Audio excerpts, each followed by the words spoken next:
अण्णाभाऊ साठे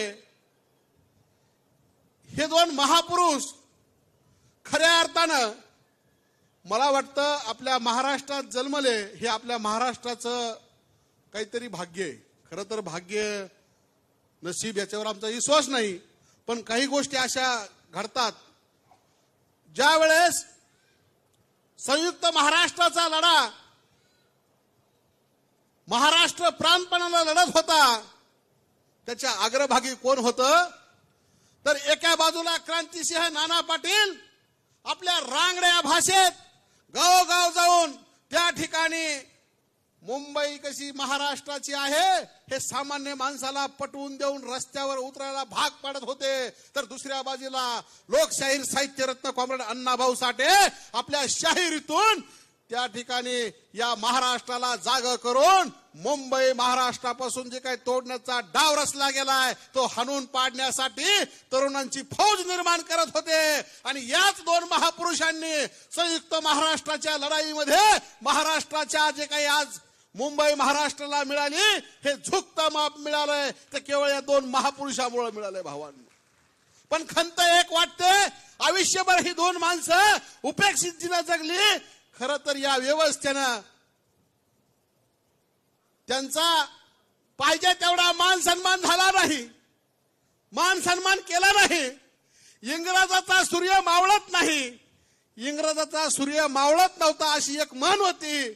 अशाही परिस्थितीमध्ये 4 जिल्ह्यामध्ये क्रांतिसिंह नाना पाटलांनी इंग्रजाला आव्हान देऊन प्रति सरकार निर्माण केलं होतं आणि प्रति सरकारच्या माध्यमातून या जनतेला त्या ठिकाणी भांडवलदारी व्यवस्थेचं जे काही सावकारशाही असेल या ठिकाणची जी काही अत्याचार असतील अन्याय असतील याच्या जोखडातून बाहेर काढून आदर्श न्याय व्यवस्था काय असावी, आदर्श व्यवस्था कशी असावी हे त्यांनी प्रति सरकारमधून दाखवून दिलं होतं।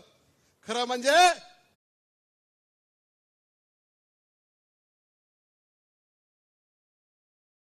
मला तरी इतिहासात कुठं वाचण्यात आलं नाही की इंग्रजाच्या विरोधामध्ये त्या ठिकाणी प्रति सरकार निर्माण करून इतक्या चांगल्या पद्धतीने दुसरं कोणी चालवलं होतं।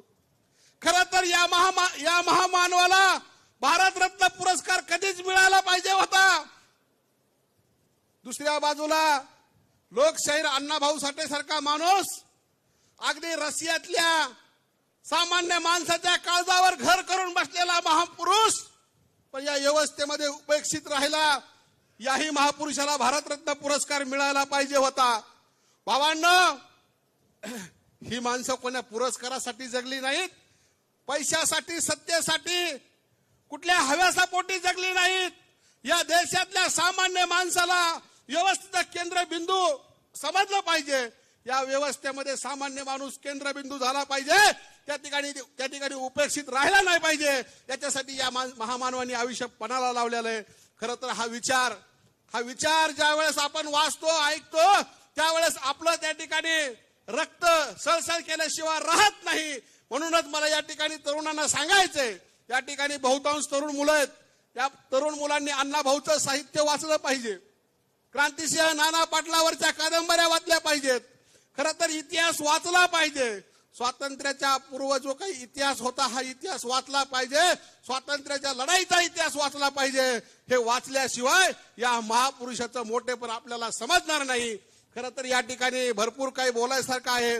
शेतकरी कामगार पक्षाचा वर्धापन दिन, नाना पाटलांची जयंती, अण्णाभाऊ साठेंची जयंती असा हा त्रिसंगम या ठिकाणी आज होतो आहे।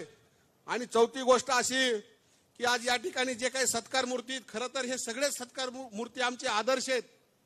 आज आपण जर बघायला गेलो, संपत भाऊ सारखा माणूस अनेक महापुरुषावर इतकं चांगलं लिखाण करतो, खरं कधी कधी असं वाटतं की इतकं प्रतिभेचं लेणं अशा माणसाला कुठून मिळतं काय माहित। अक्षरशः एक लेख वाचला तर असं दिवसभर माणसाला ऊर्जा येते, दिवसभर कोणत्या ऊर्जेने माणूस काम करतो कळत नाही। अगदी अशी सगळी ही माणसं आहेत। महाराज सोन्नर महाराज आपल्या कीर्तनातून समाजाला जागृत करायचं काम करतायत। आमचे सर आहेत राजकुमार सर, आमच्या उज्ज्वलाताई, आमचे शाहीर आहेत। ह्या सर्व म्हणजे या सर्व सत्कार मूर्ती जे काही पुरस्कार मूर्ती आहेत ह्या सर्व कार्यकर्त्यांनी, या सामाजिक कार्यकर्त्यांनी समाजासाठी स्वतःला वाहून घेतलंय. त्या ठिकाणी या समाजासाठी जगायचं ठरवलंय आणि त्यांचा आज या ठिकाणी सन्मान होतोय. त्याचा मी साक्षीदार आहे. याचा मला मनस्वी आनंद आहे. आज आपल्याला या कार्यक्रमासाठी उपस्थित राहिलात त्याबद्दल शेतकरी कामगार पक्षाच्या वर्धापन दिनाच्या शुभेच्छा देतो. नाना पाटील आणि अण्णाभाऊ साठे यांच्या जयंतीच्या शुभेच्छा देतो आणि या ठिकाणी थांबतो. जय क्रांती, लाल सलाम. हॅलो.